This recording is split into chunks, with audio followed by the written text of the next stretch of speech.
Hi, folks. Welcome to Radio FM 88 Australia.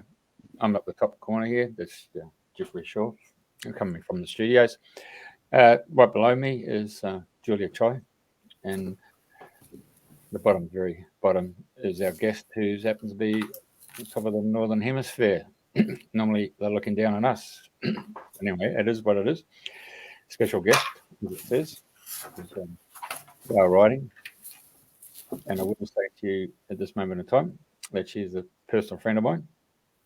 I just want to get that out of the way. And there is a reason for that. And we can go into that conversation as we progress through the night. Those people who are listening through the Facebook sites, you can actually then make comments. Those comments can come into the central commentary position, and then they can be shared. Gail Riding from the UK. It says a lot. And, of course, her gift is part of the new dream, which is dreaming the new dream. I think we'll go with the fact that I met Gail in a place called Payton. It's called the Gold Coast in the UK. Doesn't represent any form of the Gold Coast as we know it here in Australia. But suffice to say, it's better than a Pebble Beach in Brighton. So Payton has a lot to do, and a lot better beach than our friends over in Brighton. And it just so happened, a friend who's now since passed away, Rob, we happened to be going for a bit of a tiki tour around the coastline there after a major winter storm. And I just happened to say, you got any like-minded people? And he said, yeah, we'll go to Payton. There's this, they're bound to have someone there. They usually do on a Saturday, 6:30. And, of course, we went across to this hall, and we sat in the back of the room, and this particular lady who's sitting below me on the screen here happened to get up, and she presented a demonstration of clairvoyance mediumship. And, of course, she reached out to the far reaches of the room. It happened to be myself. And she said, I'd like to come to you. By the way, you're not from here. So I happened to look at my mate, Rob, and I said, nope, we're extraterrestrials. Yeah. And then she said, can you please speak up? And before I even said that, she said, are you from down south? And of course, I opened my mouth and everybody started laughing. Obviously, I'm from the Southern Hemisphere. And so as a result, she proceeded to give us a demonstration of clairvoyance with no knowledge whatsoever of myself, but she just illustrated that people have got gifts in all forms of life. And it happens to be that her gift has been able to put that phone call through to those people who have passed away. A bit like anyone who's seen the movie Ghost. Yeah, fantastic. Great representation, and hence the reason Gail's on the show tonight, and she'll evaporate with all the bloody stuff that goes along with the hullabaloo to actually get to the very point of saying to you that everybody's got this gift. So it's a good evening here in Queensland, Australia, and of course it's a very good morning in the UK, where Gail's come on to give us a bit of a heads up. Welcome. Welcome. Thank you. Right. So in children's folk stories, there's always a beginning, a middle, and end. And I suppose the beginning starts where you're a young girl. And, of course, you got a visit from your grandfather, if I'm not mistaken. Yeah, just to give a little bit of a background here. I was brought up in pubs, in public houses. And I think the first time ever that I was aware of seeing spirit is we used to always come down into the pub when it first opened, about 5:05, because my parents was behind the bar. And it used to be that thing that we used to go and sit in what they used to call the little snug with the old men there. And I used to love it as a kid. And I dare say nowadays they'd really frown on it. But we used to have our own little cup, and they put a little bit of best mild in it with a little bit of lemonade in it. And we used to sit there and used to talk about all the old stories and everything. And I remember one day coming out of there, my mum and dad was behind the bar, and she said, where have you been? And I said, I've been in there. I said, well, who have you been in there with? I said, well, Fred. What do you mean, Fred? I said, well, been in there with Fred. She went, you sure? I said, positive. And she went back, and I thought nothing about her. And it wasn't until 2 days later that Fred had his funeral in the pub, and he'd been dead for about 2 days then. And I remember at the time thinking, it's a bit weird, but never really thought about her. But my granddad, who was also called Fred, used to live with us. He'd been in bad health for quite a while, but he was a phenomenal man, a beautiful man. And every day we used to go in, we used to see him, we used to sit there and read our comics. And I know one night my sister and I used to share a double bed, and the pub that we was in was built on church ground. So it was built in the same frame, and we had huge, great arch windows in the bedroom. And I was fast asleep, and I could hear like a tapping and a tapping and a tapping. And I turned over, and my grandfather was just outside the window, and he looked brilliant. He looked full of health and vibrant, and he'd got his best suit on. And he just kind of motioned to me to kind of wake up Gillian. And I give her a nudge, and she woke up. And by the time we both turned around, my granddad was stood at the side of the bed. And he just sat at the side of the bed, and you could actually feel the bed go down when he sat on it. And it was one of the most wondrous, beautiful conversations I've ever had in my life. And he was just telling us how much he loved us. My grandmother had died about 8-9 months before, and for whatever reason, I don't know. But my parents decided it was better not to say she'd died, but to say she'd gone on holiday to Jersey, which looking back seemed quite bizarre, because I thought, well, my gran would never go on holiday without granddad, but there it was. And my granddad was saying to me that he was going away, and I remember asking him, well, are you going to Jersey to be with grandma? And he said, no, darling. He said, grandma's not in Jersey, she's in heaven. He says, and I'm going there. And he said an awful lot of beautiful things to me, but the one thing I always remember him saying was, be a good girl. Be a good girl, Gail, and always do your best. Always be your best. And remember, I'm never more than a breath away.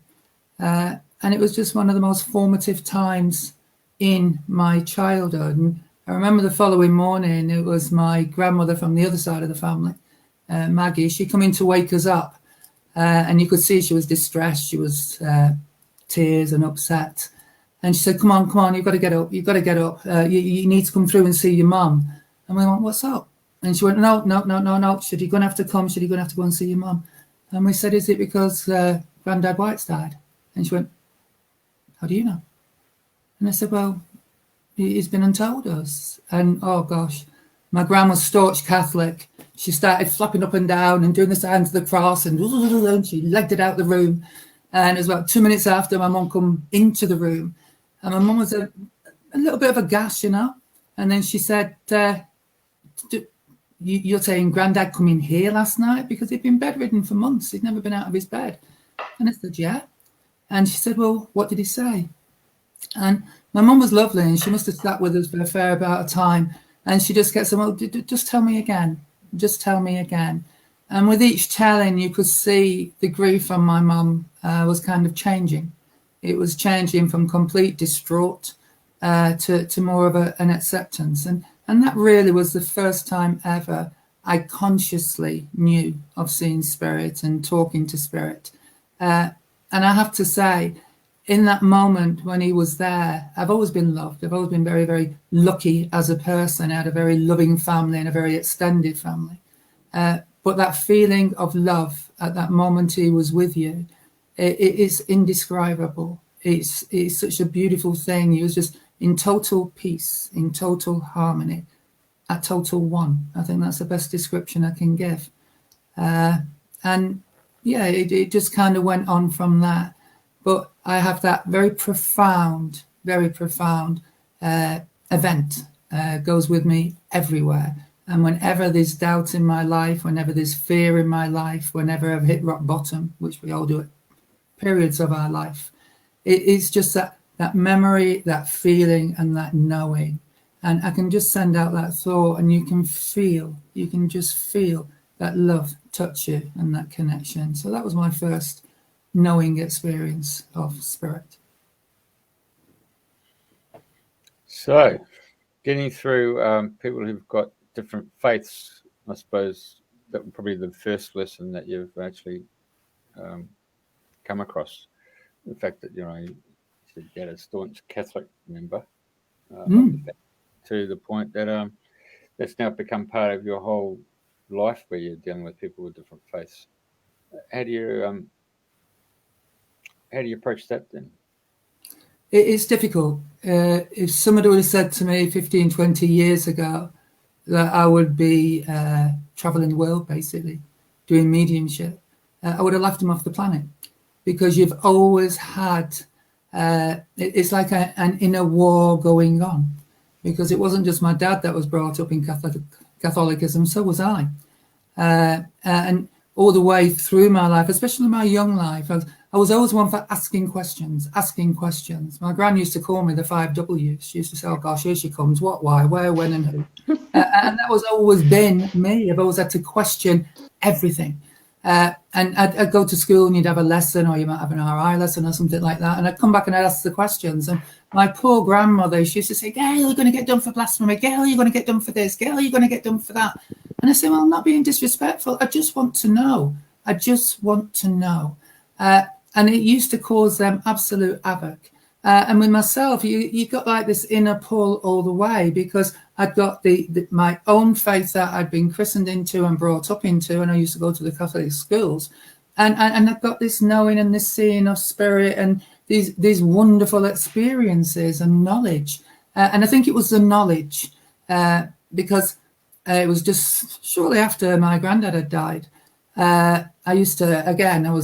I moved into the bedroom that he used to be in. So my sister and I got our own bedrooms then. And again, you've got these huge, great windows. And I remember being lay there one night and I was just staring at the stars outside. And before you knew it, you was just kind of going through the window and you was out there in the stars. And at first I remember thinking, whoa, this is really great. And then I thought, whoa, no, it's not so good. And I could feel myself, the fear. And there was just this voice, just this wonderful, calming voice, and this knowing the presence that was with me. And I never saw it, never looked for it, didn't need to do for some unknown reason. I don't know why. But I remember he was just talking to me all the time, and all of a sudden we just stopped and we seemed to be sitting. And I sit back now and I thought, what was we sitting on? And I like to think it was a light beam, I don't know. But we was just sitting and we was just watching. And it was the most amazing fireworks show. And he said, it's not fireworks, Gail. It's protons, it's neutrons, it's electric. And he was explaining all this to me. And I just remember thinking, wow. And he got such a beautiful voice. And I remember at school I was dyslexic. And I always had the feeling of people talking at me. Or I always felt as if they was towering over me and everything was like being drummed into you. And it was kind of, roar. Whereas his, no. You just got this phenomenal thirst for knowledge. I just wanted to know more and more and more and more and more for what he was saying. And then I remember him saying to me, this is where we all come. I went, what? And he said, well, yeah. He said, eventually, Gail, he says, when your physical body is finished, he said, this is where eventually your physical body will come back to. And I went, what? No. I said, that doesn't happen. And I could have only been about 7, I think, maybe 8. And he said, yes. He said, your body's made up of basically stardust. He said, and eventually, it'll just compress down, it'll come back up. And I was terrified. I said, what? I said, I'm going to be here. He said, yeah. I said, no. I said, I want to be with my granddad. I want to be in the ground with my granddad and my gran. That's where I want to be. I don't want to be segregated from them, And it just seemed such a massive thing. And it was at that moment then, it was maybe the fear, maybe the shock, I don't know. But it just kind of brought me right the way back. And I remember kind of opening my eyes and I thought, oh gosh, yeah, I'm here. I'm not up there, I'm here. And then suddenly I thought, well, where am I? And it was like a wall in front of me. And I remember putting my hands to the wall and it was like, and I turned around and I could see my body on the bed beneath. And my hand was like this, and I'm still out. I was terrified. I thought I was dead. And the next minute, boof, you're back in. And I must have screamed because my mum and dad come running in. And they said, what's up? And I was explaining it to them. You can imagine the gibberish coming out. And my daddy sat there and he says, well, just calm down. He said, well, what was they saying? What was they talking about? And I told him, and it just sounded all to me so alien. And my dad was a phenomenal reader. He loved reading. And he said, hang on a minute. And he went away and he got one of the encyclopedias, this big red book, and he's ploughing through it. And he couldn't find all of it, but he managed to find some of the words and some of the things that had been told. And I certainly hadn't read that book at that time. I'd certainly, not to my knowing, nobody had told me that. And my dad was absolutely fascinated, and so was I. And I couldn't remember all of it, but I was remembering bits of it. And my dad had a great thing there, kind of looking that up and researching it. And what I know now, that was my first knowing astral travel. And I used to do it an awful lot, more so as a child than as an adult, I have to say. But when I look back, it was the learnings from it, the teachings from it. And I realized then, with the constantly asking questions in my physical life, if you like, a lot of these was answered in my dream state or astral travel. And it was wonderful and quite fascinating. And I think all it did then is it caused this controversial within your own mind, because all these that we know now to be kind of true, and the scientific side of it and everything else, and the cosmology, when it comes to 7-year-old in class in a Catholic school, it didn't gel. It really didn't gel, and it caused a lot of confusion within my own mind. And I think it caused a bit of determination as well, whereas no, I need to find my own truth. I need to find my own way. And I was quite lucky with that, as I said, with the parents that I got, because I thought my dad was extremely into his Catholicism and very devout in his own way. He was also a man that loved to learn. So it was before the days of the internet. It was before the days of studying. So it was a long time spent in libraries and just reading different books. So yeah, that's where. Gosh, that's an amazing story, Gail. I mean, lucky you having your astral travel experience just like that. I remember my sister-in-law taking me off to the library, and we had to go and chant mantras and do breathing exercises to try and do astral. But then, of course, like you, when you actually leave your body, you get a huge fright, and most of us just go plonk straight in. And having an open-minded father who was accepting and supportive, I think that's wonderful. That would have really allowed you at the very early age to connect into interdimensionality. Yeah, it was wonderful. And just going back slightly there to what you said, is the majority of people do at some stage astral travel in that dream state, in their dreams. Rarely it's remembered, but most times, most people have and do astral travel in their sleep. And we get a lot of deja vu with that. I've tried researching it, but unfortunately there's not an awful lot of research on it, because it's like anything else with science. And my sympathy goes out to the scientists. It's so hard to research and to prove. So very, very difficult, because it's not tangible at the time to actually question them of what they're seeing or doing at the time of the event. And then afterwards, it's difficult to relay when they're wanting facts and figures and quantitative evidence. So it's a shame. Well, I got really excited when I saw that you teach astral travel, because I've been reading about the, Dr. Courtney Brown's The Cosmic Voyage. The CIA and the military are well known to have been doing a lot of remote viewing. You there a little bit, Julie, before we go further. I don't actually teach astral travel. I do a mediumship class and a psychic class. I do the 2 different classes every week. And what I like to do within those classes is to give people a knowing, an understanding, and awareness. So what I actually teach, because it's this week I'm doing the astral travel, it is my experiences of it. It's different exercises, how to get into it. It's an introduction, if you like.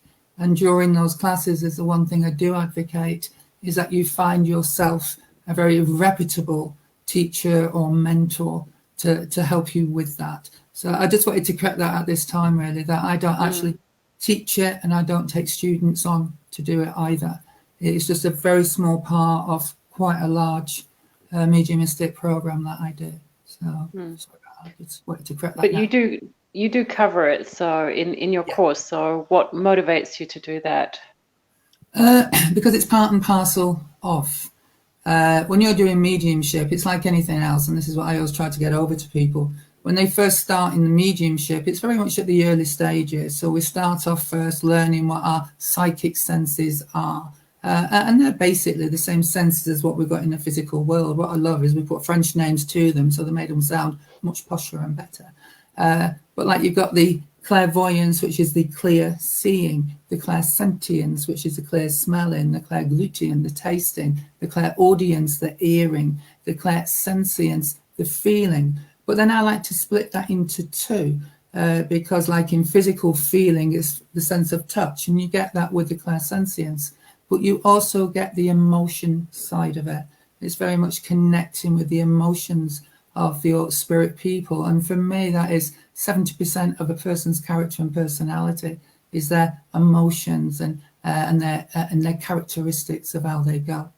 And then the next on part of that, as you progress and you're kind of communicating with spirit people, it is how they can best give you information in the shortest period of time, using the least amount of energy, if you like.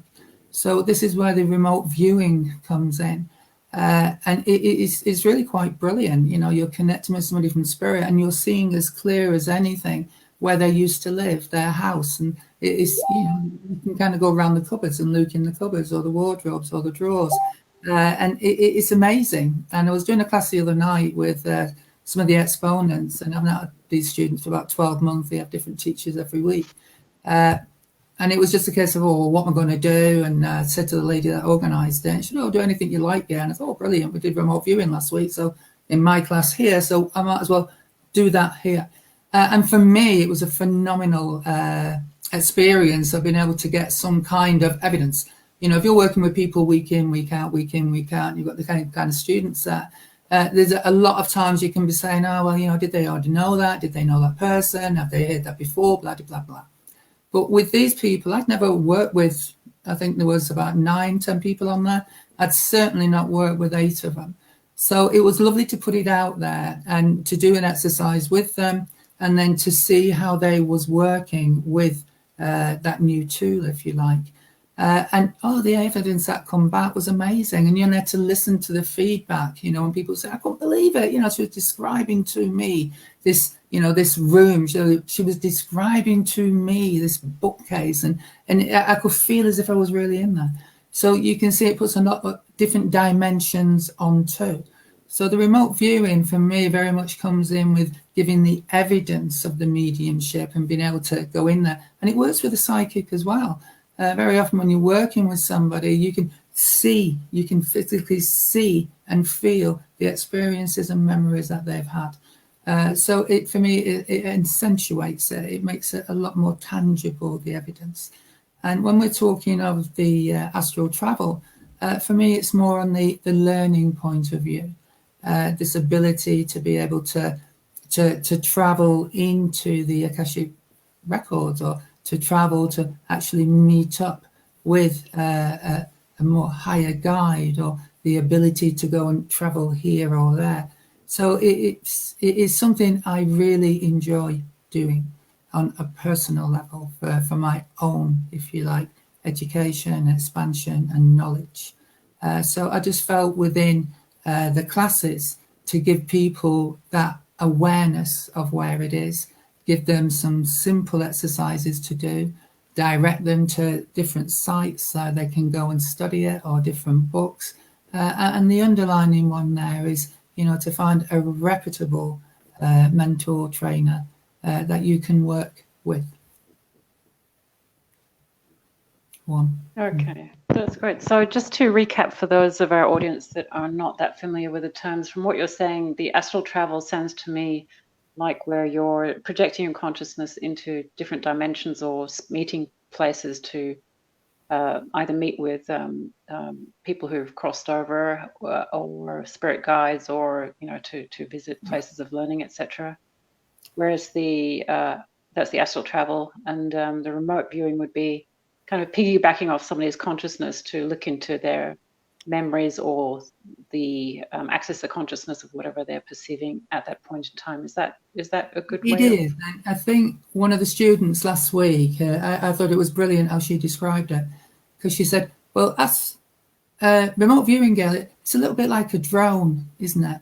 It's like you can perceive these places and you can see the places, but you're not a part of them. And for me, I kind of went bingo. Yes, she said it a lot better than what I could say it, because that's what it is. And I've just got here, which I printed out last night, and It's remote viewing, RV, is the practice of seeking impressions about a distant or unseen target, purportedly sensing with the mind. So it is being able to see something that is at a distance from you that you can neither touch nor see objectively. So it's subjectively. So you said it, I love your terminology. It's kind of piggybacking off somebody else's mind. But I know there was a Stargate experiments back in America. And again, people can read up on this. I don't have to sit here with a lot of facts and figures. But it ran for more or less 20 years till in the end they shut it down and said it hadn't given anything really that they could use in a military basis, which is fair enough. But 20 years is a long time. And I know it was Iga Swan, I think it was, one of the psychics that they got in there. And it amused me really when he said, at first he started putting objects into a box and he had to kind of see what was in this box. And he said, well, basically, you're insulting my intelligence because I can see anywhere in the universe. And I had a little chuckle at that because I thought, I don't think that's arrogance. I think it's just kind of saying to people, well, why are you doing this when we can be doing this? And one of the experiments they did was by using map coordinates, where they could give him just random coordinates of anywhere in the world with the maps, and then he could describe to them. And I thought, for me, that I thought, I can see that, I can see how that works, and I can see how that can be of a service in some way. So it doesn't always have to be of somebody else's consciousness. It can actually be from just focusing on a certain area or place.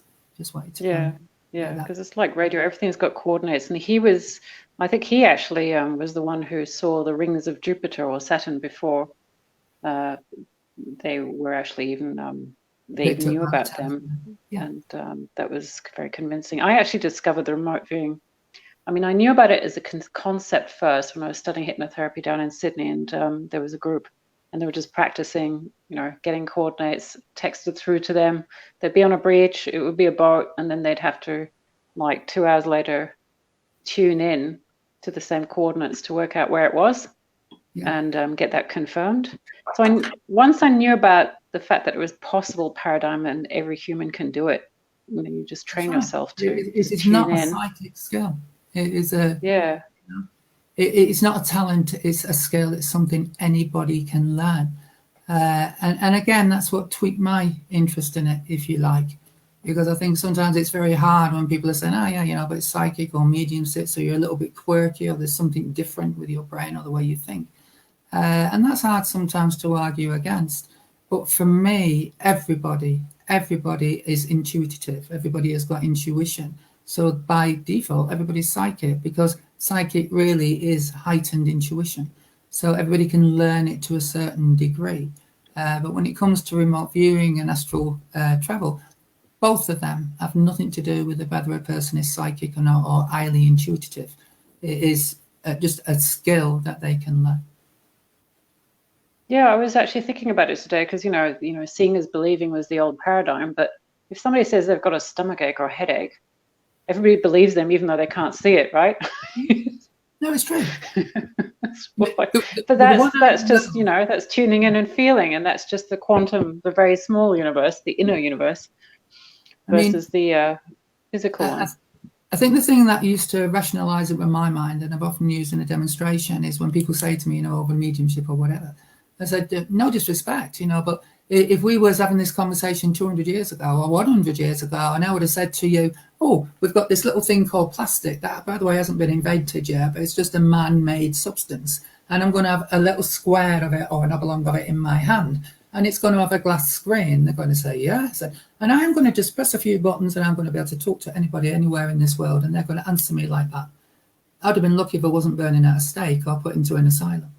But it's fact. And then if I would have gone on even further to say, with this same little oblong box, not only am I going to be able to press just one button and talk to them, I'm going to be able to see them in real time, and they'll be able to show me wherever they are.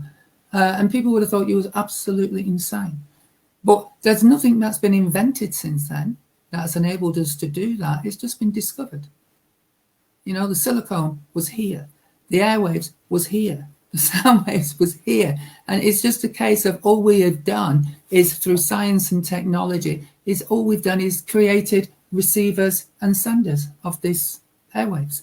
So I kind of look at that and think, well, if they can put that into a little box, then our brains are quite phenomenal. It's exactly the same thing as what they're doing. They're sending and receiving images, and they're sending and receiving words or sounds.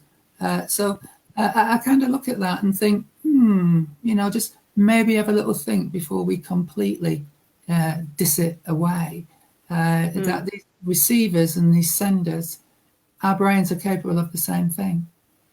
So, and the most exciting thing is that it's not just across the human species, but that we can receive and send information into species and outside. And I actually discovered this by accident, so I knew conceptually that remote viewing was possible with military objects and humans.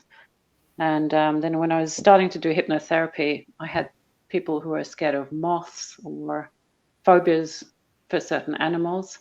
So I was trying to cure them. So I just decided to use the walk in the other person's shoes or the other animal's shoes. So I said, all right, you're going to piggyback, you're going to be the moth and see life through the moth's eyes and experience what it's like to be a moth. And I suggested it, as you do.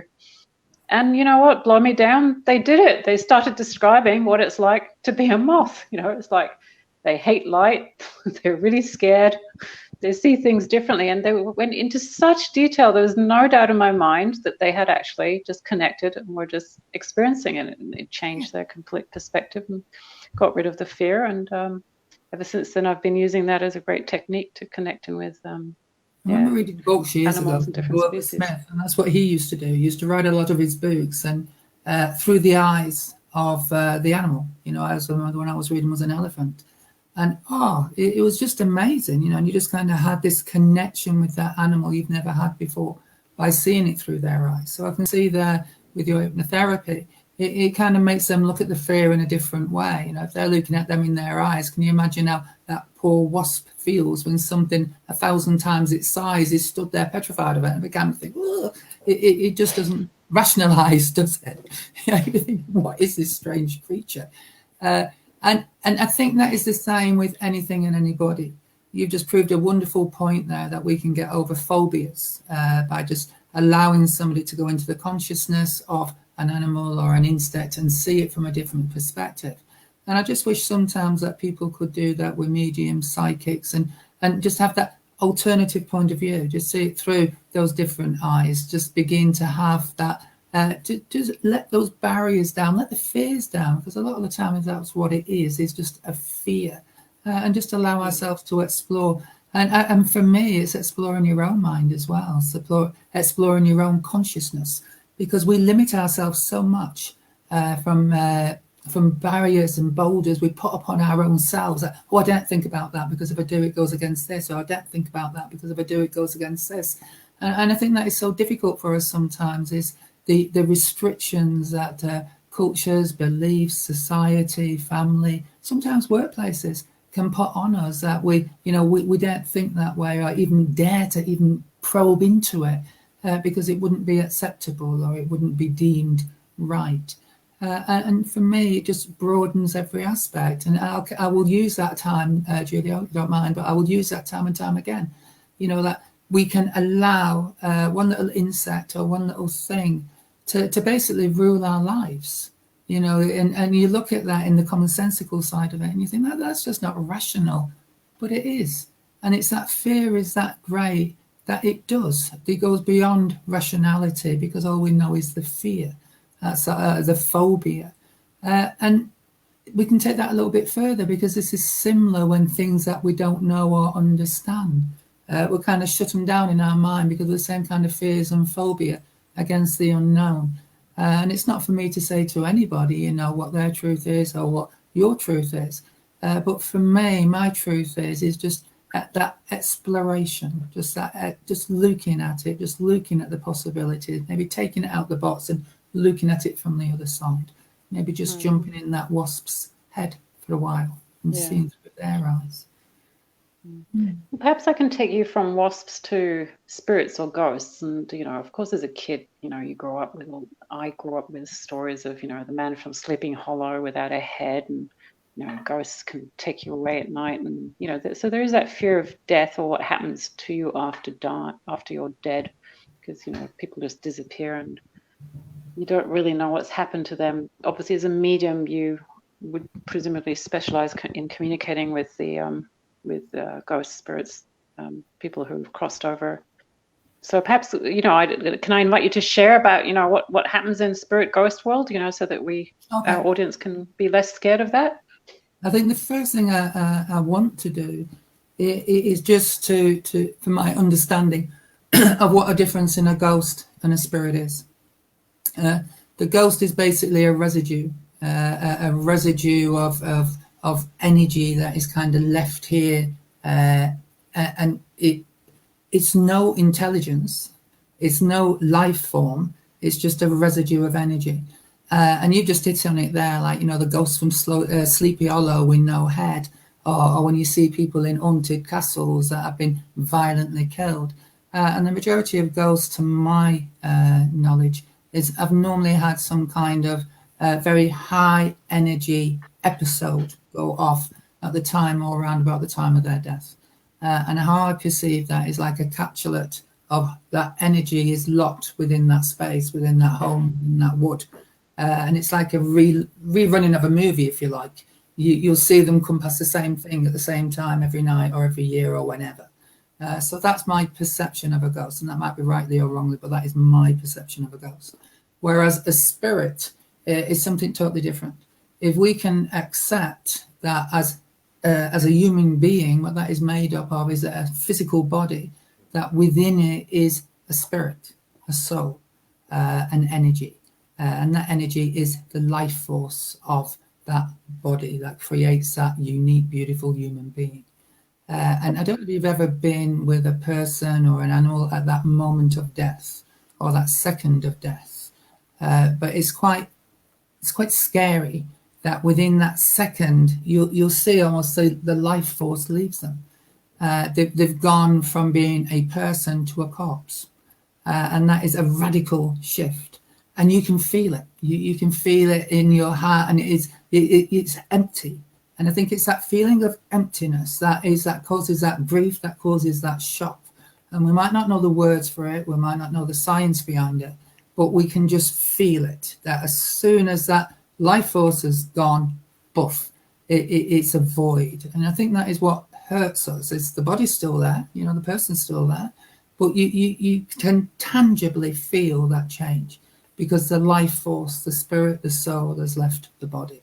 And that for me is what causes that enormous sense of loss at that time. But the energy, it's like any other energy. It's once it's created, it cannot be destroyed. It can just change. And that's what energy is like all over the universe. It just changes. And for me, that spirit is the consciousness of that person. It's their whole consciousness. And it's their every single memory, every knowledge, every characteristic is within that. And what we believe is that within our physical body, there is an energy body, some call it an ethereal body, which is absolutely identical to the physical body. So as when that consciousness leaves, it leaves within that ethereal body. And that is what we see when we are connecting with spirit. You're seeing like the energy body of that person. We're able to connect with the consciousness of that person, which, if you like, is the energy force of that person. So that for me is the difference in a ghost and a spirit.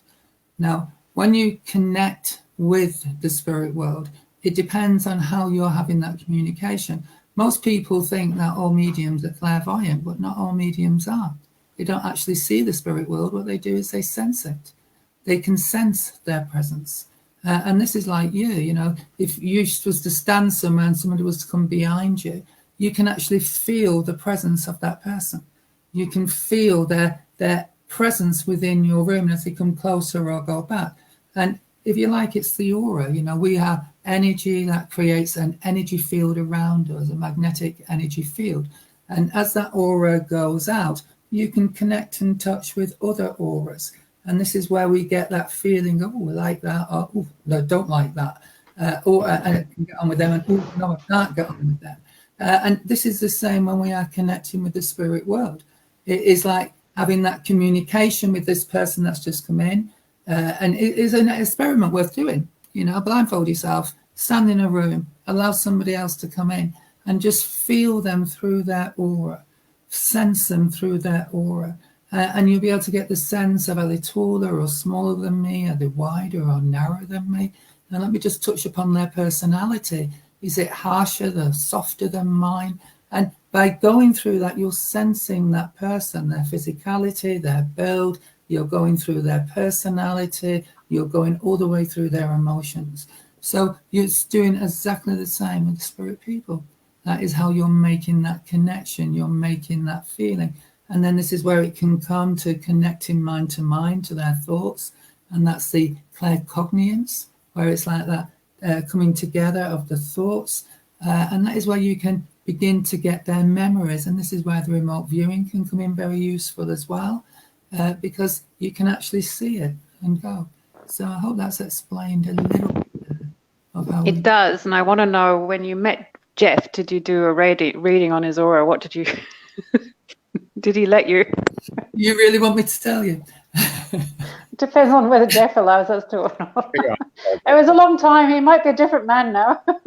Yeah, well, it is my bestie. He's my friend. So I'm not going to go there. Bestie. You're But going to be that's loyal another to him. thing, because when I met Jeff, it was quite funny, really, because after the service had finished, I'd gone outside to have a puff on my vapes, because I'm terrible that way. And Jeff was having a cup of tea with a lady that I travelled with me there, my friend Jackie. And she was saying, oh, how was it? My friend's bestest, blah, blah, blah, blah. And just, well, I'm not really interested in all that. It's very good. Yeah, it was very nice. And it was nice to have me, blah, blah, blah, blah. He said, but what I'm really interested in, he said, is the proper stuff, the trance and everything. And that was so funny, and you can imagine, can't you? And Jackie, she tells me, she's my number one fan, Jackie Smith, if you're there, hi. And she says, well, my friend Gail, if you really, really, really, really, really want all this with trance, then that's the one you've got to have. And it was just so bizarre. You got these two, and if you're talking about watching auras or watching people, you've got Jeff with his big macho aura there, and you've got Jackie with her sparky everywhere. And it was like watching a comedy show. It really was. But that is how that is how we then we arranged to do trance sitting, and I did a trance sitting for Jeff, and that was where all this, far beyond my knowledge, I can assure you, and Jeff will know a lot more about it than me. But it was like a physicist that had come through, and I knew nothing about Jeff, nothing at all. And they was talking about all these crystals, and they was talking how you can use these crystals and change the vibration to accentuate all the receiving and transmitters of all these different things. And I remember coming out of it, and Jeff comes out, oh, wow, boom, mate, yeah, just blew my mind. And he said, well, would you come over to Australia? Would you come over there and teach? And that is the story of how that friendship came. And I think that's about 5-6 years ago now, Jeff, isn't it? And subsequently has been inviting me over there for the last, let's say, obviously we couldn't go last year, and I don't think we're going to be able to do this year, but hopefully I do hope to come again. But that was through the trance mediumship, and that's a completely different aspect of being able to connect in with, let's face it, if you talk about the greatest brains from this world, they're all in the universe. So you can make that connection and get that knowledge of those. It is really quite phenomenal. So, yeah. So, not quite going to answer your question on reading his aura, but that's about the best description I'm going to give you there. Oh, that was a great story. And I love you're very good at the voices. I thought of Jeff like that. Yep, there was a boombox. But what did you mean with connecting into the greatest brains in the universe? You lost me there. What was that reference? Okay. About? There's a concept here, if you like, of what they call the universal mind. And if you think of a greater consciousness, and we have all these different concepts of what that oneness is or where it is. But I truly believe that thoughts are energies. So every thought we have, think about it. Where does it go once it's left you and once it's gone to wherever it's meaning? It's an energy. It's an energy force that is going around. And Betty Shine, if you ever get a chance, a beautiful little book she wrote. They're quite a few years old now. but she used to write on the conscious mind and the universal mind. So if you imagine that all these consciousnesses, if you come together, and some people want to call it the spirit world or whatever, but either way, there's a lot of knowledge, a lot of intelligence, a lot of thoughts, a lot of energy, mind energy that has gone out there. And it is kind of, if you can connect into that universal mind, that consciousness of mind, then there's nothing, absolutely nothing that isn't there for you to be able to tap into. How exciting. Jeff, have you tapped into it? If you want to know about gravity, go and talk to Isaac Newton. It's just a concept, and I like to look at that, and I like to think, well, yeah, if I want to learn mediumship, then that is why I like the astral travel, because you've got that opportunity to go. And if I want to teach mediumship, if I want people to have a greater understanding of what it is, then there's far greater spirits than I that have that knowledge. And this is where the trance medium comes in, from enabling you to channel them through your physical body. So their consciousness is kind of attaching onto your consciousness, and their thoughts, their knowledge is channeling through you. Okay, so who have you been channeling recently? Who's trying to guide humanity at the moment? Spread their messages. Scooby-Doo. I don't know. Scooby-Doo? I'm not going to drag me down that one. I'm not going to stand here and say, yeah, Elvis was there giving the game. No. Don't go through that one at all. And you've got to look at that again, is when people look at this, why only one? If you're asking a question and you're asking it to the universal mind, why would you limit yourself to just one consciousness, one thought, one individual answer in that? When for me, if I was to visualize that, you've got this wonderful consciousness, if you like, the universal mind. And that's got the ability, just like now, we're doing broadband or you're doing streaming. So you've got the ability to channel many things down one channel. And it can go out to 1,000 different ways. Imagine that coming the other way. So you kind of got this, the unity of all these different specialists there that can all put that little bit in and can all come. I know, but you might get 50 different answers, whereas just going into this kind of beehive concept at the moment in humanity, aren't we? So I wouldn't want to ask 3 different people, because then I'd never know which one was right. How do you know the one you got? They're all right. Jeff's right. They're different paths. It's like going to a lecture. You go to a lecture, and what do? Most times it isn't just their thoughts and their knowings that they're giving you. What they're doing is referencing a lot of different people that have studied this, a lot of different knowings, a lot of different outcomes. And for you to have the best knowledge of it is to have a knowledge of all that research, of all that knowledge. And then you go through that and then you find your own truth throughout it. And that is what most things are when we come to learning. At the top of it, you've got the question and you've got all the different things of where you're going to go and who you're going to ask. The middle bit of it is all the different answers that you've been given from all those different people. And then the conclusion at the end is how you perceive that. And you might be very lucky and say, well, yeah, to be honest, I've read all that and done all that, and there's only one true one there who's totally right, totally, and blows everything else out. But the majority of us don't. We say, well, I have to say I can take 60 or 70% of what that says and I can go with that consensus. However, I'm now looking at this and I can also see where that would have an aspect on that as well. And then I'm looking at this and that's got that little bit. So you come with your own unique knowledge of that, if you like. And I think that is what I love about learning. It'd be all so boring, wouldn't it, if there was only one book on every topic? So why have only one answer for every question? That's true. Yeah. And our audience is loving it. Kim, Helen, Yvonne, Michelle, and Helen and Reese, they're all loving it. And over to Jeff now. I'll be quiet for a bit. In your box. Hey, I remember years and years ago, Samita was working for me, and she had 2 young daughters, and they would come up, and the first one asked me how to tie a shoelace. And so we'd go through tying a shoelace, and next week she'd come up and tie the shoelace and all that stuff. About a week, it'd be the next year or something. I said, you want me to teach her how to tie a shoelace? Hello, as it is. That was the understanding that I got was, yeah, you might get 3 different teachers turn up. They all have that knowledge about that one subject. And it's like the first one's going to come to teach you how to do the shoelace. But the next one will come in and say, well, okay, you don't need to have a shoelace. You can have a slip-on shoe, or you can have the one that comes in with the zipper on the side. Still do the same function.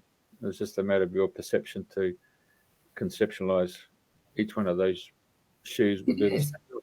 And I think you have to look at it the other way as well. It's not just what we're teaching, it's how we learn.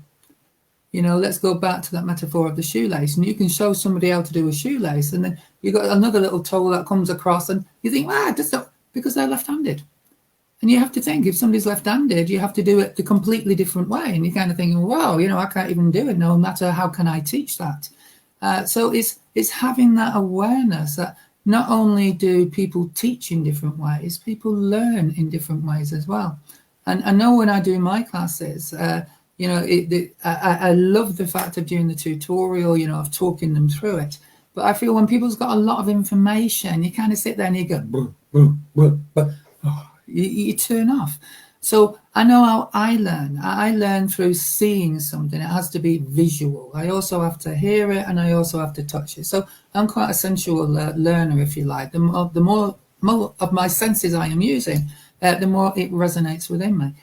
So I like to do the videos on the PowerPoint, and then I could do worksheets that go out, and we'll have a talk about it. Then we'll have a question and answer time about it, and then we'll get you to go and do it, and then have a feedback on that. So it works really well. But it's this thing again of how do we learn? And maybe this will answer a few more questions of maybe how I struggled at school, because I'm dyslexic. And it wasn't until in my 40s, I was actually diagnosed officially. But I remember as a child, I struggled terribly with spelling and read. Not so much the reading. I've always been able to read. It was reading it back out loud. You'd mispronounce or whatever. And they said then about dyslexia, and they said, no, because she's just too good with numbers. My mental arithmetic and mathematics was all A stream. So they said, no, it's one or the other. And this is how society's changed. That was back in the 60s. And then when I was in the prison service, and I remember going to my governor one time, and he nearly laughed me out of the office. He said, what? I said, I've seen your reports, Gail. He said, there's no way you're dyslexic. He said, you're just jumping on a bandwagon. I said, I can assure you, I said, I'm not jumping on no bandwagon. This is me. I said, you just don't realize how long they take me, or how hard it is, or the extra work that goes into that, because all the time you're having to compromise or make coping. And anyway, I went to have it. And you've got this competitive thing in your head, haven't you? You really want this diagnosis in a way because it's going to be beneficial in some way. But on the other way, you don't like losing at anything. And it was really funny having that competition with your head. But we come out and they said, no, she's severely dyslexic. However, her coping strategies are phenomenal from what she's put into place. And then I suddenly realized that, well, I don't want to be different. Don't want to be mad. Don't want to be this. I don't want to be subcategory. And he was a wonderful, wonderful man. And he said, no, and this is the problem. He said, people mistake dyslexia for low IQ or for somebody being illiterate. And it's not at all. He said, if you look at the brain as if it was a computer, he said, then the only difference is the majority of brains work on Excel. They work on a Microsoft. That is what they work with, Windows. And that software is phenomenal for them. But then you've got the other brains that are Apple, and they are completely different software. And if you put the software from Apple into a Windows computer, it's gibbly-douche. It won't work. It just doesn't work in any way at all, because they're two completely different systems. And that was how he explained to me the dyslexic brain. And it suddenly made sense. It made absolutely perfect sense. And this goes back to what we were starting at the beginning here. It isn't always what we learn, it's how we learn it, and finding the best way for you, your understanding, your brain, your coping mechanisms, to be able to get that information inside.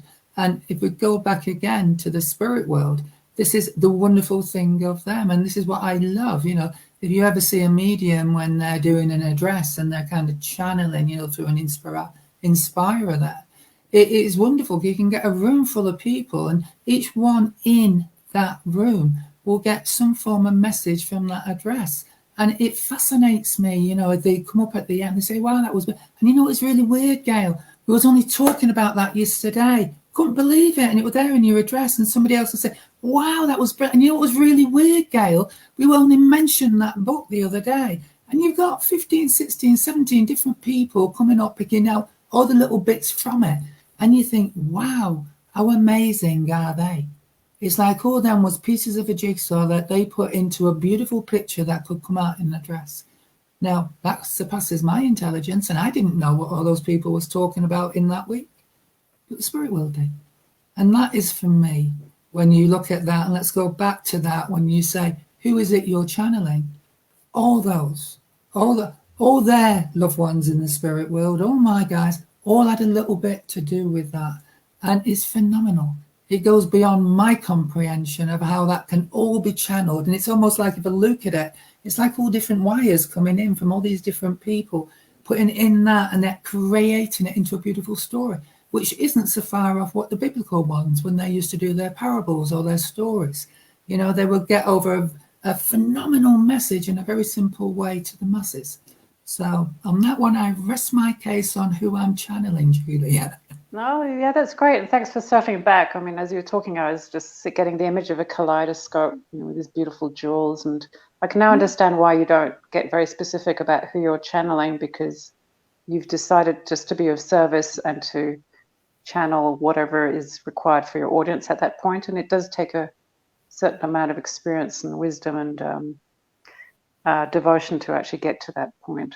And so I can see why Jeff's brought you out to Australia, and you know, why there are so many people here in Australia that are hopping in and being part of it. So let's hand over to Jeff to help interact with the audience. Hey, what I admire about Julia is her mum's from Germany and her dad's from Malaysia. And she's had to cross-pollinate those two cultures and live in England to go through university, and then eventually come to Australia. So there's 4 different concepts of consciousness that she's had to work with and rewire her brain. And I think she's done an amazing job, because you know, the Asian philosophy and the Asian way of doing things is completely different to what the English would do, and perhaps to a certain extent Australians would do. So I mean, she's probably got a whole plethora of very different. And for me, Jeff, that's what makes people like Julia so unique, and it can't be emulated, because you've had all those different inputs into you. Over your life, you're constantly having these coping strategies where, how can we blend this together? How can I work that way? It sits right with my soul, and it sits right with my head, and it sits right with my family. And it's created, and not just with Julia, but with all of us. This is what creates that phenomenal uniqueness of us all, of how we are as individuals, of how we work with the spirit world, of how we learn, of how we teach. And I think the majority of us that have had that kind of kaleidoscopic upbringing, if you like, because we're all kaleidoscopes. It is lovely when we're pulled and we're drawn to helping others to evolve, to adapt, to have that change, that adaptability, if you like, that enables us to survive in this life in a very compatible way. Particularly in Asia, with their philosophy relating to beautiful natural healing, and the modalities for healing are completely conceptualized into you know, using the chi and using the natural herbs, as opposed to the Western medicine of just cut you open, here's these pills, off you go. Yeah, and the Chinese, I love their culture when I start to look at energy. When I start looking at energy and the chakras and the meridians, and you look, for years they've been doing acupuncture, acupressure, you know, to move these little blockages and energy blockages within our physical beings. And that is very much where the psychic comes in as well, and if you like, as the mediumship, because to work with psychic or mediumship, everything is about energy. Everything is about connecting that energy, tuning that energy, drawing in on outside energies to empower your own energy, to make it, if you like, greater, so you can take that aura far out. And know, when we was working with the chakras and the auras this week, it comes very much onto that Asian culture, if you like, the Eastern cultures there, and the understanding of it. And I find it extremely interesting. It's something, the more I love the energy, and the more you understand the energy and how it works, then maybe we can have that better concept of how that energy continues after the physical death of the body. Let's see, back to square. Right. That's very kind. Okay. Go on, Julie. I was going to ask that. That's very kind of you both to acknowledge the, what the Asian body of knowledge has shared and taught to us. Just coming back to what you're saying about the chakras and the energies, and I think obviously Jeff and you and I, we all dedicate ourselves to this work. But not only sort of explain to people that it's possible, but maybe you could share some examples of where you've actually, because you can see auras, I can feel them, but where you've actually worked with someone to balance the chakras, the before and after, just to sort of highlight what's possible, that it is possible not just to tune into energies, to read the energies, but also to change them. Yeah, very much so. And again, this kind of comes back, if you like, to that Eastern culture of acknowledging, and that's the first thing I think people have to acknowledge, is that we have an energy system within our body, and that energy system, is kind of powered through these vortexes of energy, which are the chakras. And each of the chakras, we've got 7 main ones. I do believe there is 114 in total energy centers within our body, but you've got the 7 main chakras as they go up. And you could have me here for a week now, I'm telling you, because it just fascinates me. You've got these 7 main chakras, and then you think, well, there's 7 colors in a rainbow, and then there are 7, if you like, notes to a scale in music, or 7 different tones to each scale. So you look at that and you say, that goes way more than coincidence, because then you begin to get the vibration of a color, and then you get the vibration of a note, and you think, wow, surprise, surprise, they're the same vibration. So then you begin to look at the energy centers. So when you go to the root chakra, it's the shortest wave, if you like, when you look at the rainbow. So therefore, it's the shortest wave as well when it comes to the music. So it's a much denser energy. And if you can measure that, that is where that is. So when you come to your energy centers, you can actually reattune them or energize them with color or with music. So, we can just touch upon that. And if we go back again to that root chakra, this is very much about the grounding chakra of our connectivity to the earth. And it's very much about our physical lives, our physical being, our material world. And if people get too much dragged down into that, then it's very, very hard for them, because it can make them very angry, it can make them aggressive, it can make them competitive, it can make them all the time where, they're just so intense. And you see it in people, their blood pressure goes up, their heart and everything else comes under danger. So you can very quickly see how that has got problems in their physical health. So if you wanted to work with that with somebody, what you need to do is to decrease the energy that is in that root chakra and channel some of that energy up towards the other chakras. Now, I know, Julia, as you work in hypnotherapy. So it's kind of getting people in the right mindset. And I work on a similar type of thing. It is through a meditation, through just calming them down, getting them to focus on the breath, getting them to focus on the energy within their body. And then it's for them to draw that energy from the root chakra and to bring it further up their body into the sacral. And then as they're doing that, what that does is, if we have got one chakra that is over energized, then it stands to reason that the rest of them are under energized. So you can literally just take that energy from that and begin to bring it up the body and flow it through. And you can find that balance. And what that does is it brings a calming to that person. It lowers the pressure and the intensity on that person. So that's just a very simple on that. Where I find with most people, it's mind energy. That people are absolutely stressed out. Their minds are all over the show. They find it impossible just to sit quiet or just to relax. And again, I go back to Betty Shine. If you're looking at their aura, what you can normally see, it's almost like a tight band of energy around their head. And this is where the headaches come from. And how many times have we done it when we've got an headache and say, I just feel like there's just something really tight around my head. And it's this mind energy, and you can almost see it as like a grey ring around. So it's working with that to sit quiet.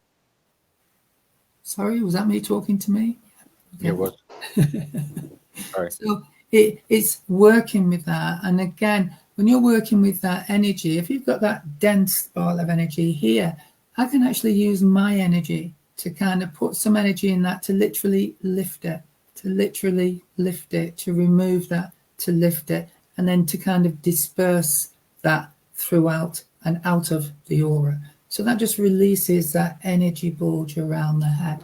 And then you can begin to work on the different chakras and to balance them, to energize them, and then to find that beautiful balance throughout the body.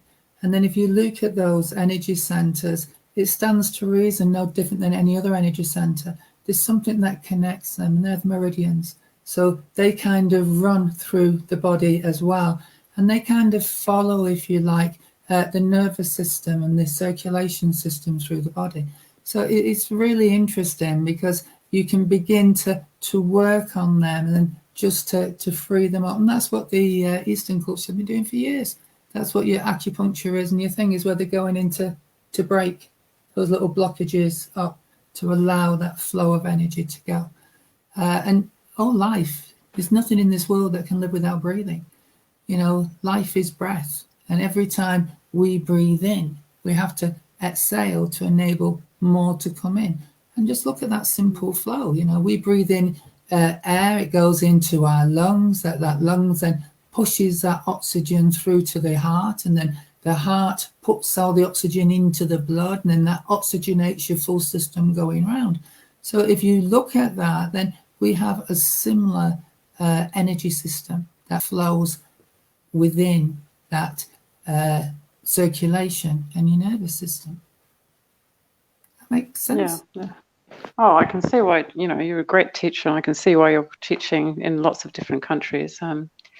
I think I'll add to what you're talking about in terms of the energy and but the consciousness as well. Just what many people don't realize is bringing your consciousness into your system.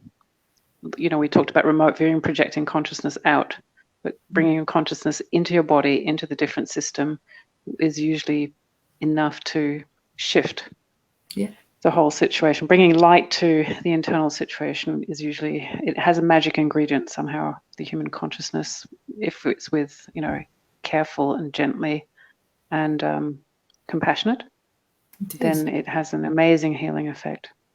And if we just recap a little bit there, if we talk about the universal consciousness being this energy, then our consciousness is energy. And what we're basically doing is we're putting energy within our body. And that consciousness is taking that energy around. And what it's also doing is within consciousness is a knowing.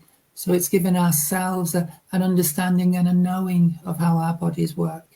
And when we hit those blockages and we can see where they are, and we can feel what part of our body, what energy center it's connected to. Each of them are connected to different organs in our body, to different sensories in our body, very much to the positioning. And that in itself, it makes us consciously aware. And most times we can then, just through that conscious awareness, that knowing, actually move that blockage and help to self-healing. So yeah, there's that phenomenal interconnection of the consciousness that we can use within ourselves, within our physical body, and this consciousness that continues after physical death. So if people want to come and study or have a session with you, what are their options to connect with you? Well, my website is www.gailriding.com. Jeff's just put it up there. On there, there's different pages there that shows the different classes that I teach on the psychic and the mediumship, and they're running. Every Wednesday is the psychic, every Friday is the mediumship. It's very difficult to get a time that suits all countries, and it doesn't help with British summertime and everything else. But they go out on a Wednesday morning at 10:30 and Friday morning at 10:30. But what takes most of my time is not the teaching. It's actually recording them, editing them, uploading them, and putting them on. So even if you can't make the live sessions, they're actually on my website on the private members pages. So for each class, you've got up to 2 weeks to watch that. So it's open to everybody. The prices, I mean, some people will say they're ridiculous. They're only £25 a month for the 4 psychic ones, or £25 a month for the 4 mediumistic ones. Or if you want the 8 together, it's £40.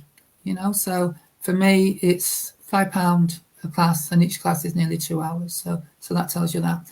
On there as well, you can see on the pages at the top, it tells you all the readings, the different kind of readings that I do, and you can book them on the site. You can pick your own time. All my calendar is up there for you to go. If you look on my website there, you can see this month we are doing remote viewing and astral travel, and we're doing on the psychic, we're doing the aura. So you can just come on now and just book for those 4 sessions for that 1 month, rather than have it on a recurring payment. I try and make it as simple. If there is anybody out there that understands WordPress, I've been trying to get another website up and going there for nearly 8 months now, but I think I have to find somebody to do it for me, because I've got something like now 160 different sessions that I've done, and my idea is to open up a WordPress website where people can then just buy the classes, become a member, and watch them at any time for forever, as long as they're on there. So yeah, you can see there, that's the aura graphs. That's what we're going to be starting next week. So yeah, there's absolutely lots, and we've got some beautiful people that come in there. And to give it even more support, we have Facebook pages, group pages that support the psychic and the mediumship classes. So thank you. That's great. Thank you very much, Gail, for joining us on the show, and thank you very much. Shout out to our audience that's been commenting and not commenting: Barbara, Helen, Kim, Thomas, Michelle, Evie, and all the other beautiful souls. Thank you very much for joining Jeff, Gail Riding, and myself on Dreaming the New Dream. And thank you very much for inviting me. It's been a pleasure. Hey, we're going to let people know who you've organised, because it's a bit different, isn't it, from next week? Yes, next week we have Elena Danan, who has also had encounters with spirit. Some of them friendly, some of them very unfriendly, as in she was abducted by extraterrestrials when she was 9, but then she was also rescued by another race of extraterrestrials. So it's quite an adventurous story, and Elena is very happy to come and talk about it. And so for those of you that are interested in hearing it straight from somebody who's actually been involved in such a situation, join us. The time will be different because of the time difference. It will be Sunday at 10 o'clock this coming Sunday, not this Sunday, on next week. So join us for that if you are free, or catch the replay on Dreaming the New Dream or radiofm88.com.au. What else is there, mate? There was something else about that one, isn't it? Just the answer. I'll get that. You got a poster for her, haven't you? Just quietly. Not for Elena's yet, no. Have you? Oh, what's this? Hang on a sec. Just a moment. Didn't I see something here? What's that? Is it the one you Oh got? yeah, I think sorry, that is Elena's poster. Yeah, you've got that up. Yeah. Okay, so the reason we're doing it Sunday next weekend, 10 o'clock at Queensland time, which would be midnight in the UK. Is there a particular reason? Yes, our special guest does shows after midnight. It must be a night owl. I don't know. We'll find out. Where's she come from? Ireland. Ireland. All right. Okay. Rightio. Nothing else to report. Okay. Well, to my good friend Gail Riding and her hubby, we actually at the end of the day we just farm Gail out to do the workshops, and her husband Phil and I, we're off. We do tiki tours. We get out and about. We did. We go one of these lovely tiki tours, and then they'll say to me, "You never guess where we've been today, Gail." I said, "Hang on a minute, I'll just remote view it because it's the only way I'm going to get to see it." Yeah, but there again, I have no objections. I love the work. So yeah, it's really good, and it's amazing how you can meet the wife and then you end up with a great mateship with her husband. It's really, really good. Yeah, it really is. We thoroughly enjoyed it, and Phil loves it going over that. So. And believe it or not, Julie, you're going to like this one. They're similar characters. Imagine what it's like when you've got to do with them. Yeah, that's why they get each other. Oh yeah, we both follow Manchester United. So. Hey, now your daughter's given us a little thing that we can put up. Yeah. So here we go. I'm just trying to see how this works. Yeah. Is that the new little promo your daughter's done? Yes. Oh, that's nice. Yeah. And then we've got this little Helen Rees. Thank you very much. Okay, so I really appreciate your time coming on today. And Gail, so coming for the workshops on a Wednesday and a Friday, what do you suggest they do? Do they come through on your Facebook site, or do they come to the website and then make the booking, and then you send them the link to come onto the Facebook private pages? How does that work? Sorry. If they want to join the classes, they just go on my website, they just make the payment, that comes straight through. I'll send them out then an invitation, and it gives them an invitation to go on the private pages of my website. So within a couple of hours of joining up, you can be watching, last week's classes and this week's classes. The live ones, we use Zoom. And I'll send you out the Zoom login and ID, and then it's 10:30, as I say, UK time. So they usually finish about 12:15, so about an hour 3/4, 2 hours long. And I'm just going to put on yesterday's class today, over on a little bit. It normally goes on the same day or the following day. So even if you can't make the live classes, it's fully recorded there for you, and you get all the worksheets as well for the classes. Okay. If it was readings they wanted or consultations, same again. You can book them on the website, and say you can book them for the time and the day that you want. That is available on my calendar, so it saves a lot of back and forth. And then they can be done by phone, Zoom, or Messenger, whichever is your preference. And for the lady who just asked what time, that'll be 8:30 in the evening on a Wednesday night and a Friday night. Yeah, that's been the problem. We used to have about 7, 8 different students in from Australia, and then when we get the winter time and the changes in the time, it made it a little bit too late. But it's only got about another month now, I think, and then it comes back again to British summertime. But if it is too late for you for the live sessions, remember that the full session is recorded and they're put on my website, and you can watch them. You've got up to 2 weeks to watch that class, so you've plenty of time to review it. I do meditations on there as well. We do a lot of exercises on there, and if you look on my website, there's a page right at the very bottom where there's some meditations that are free. Anybody can try them, use them, and they're all the ones that I've recorded in my classes, or some of the ones recorded. Okay. It's good night from me, and it's good night from her, and it's good morning from me. Here we go. All right. There we go. All right. God bless. Thank you very much for coming. Thank you. God bless. Thank you for joining us. Thank you. Bye. Bye.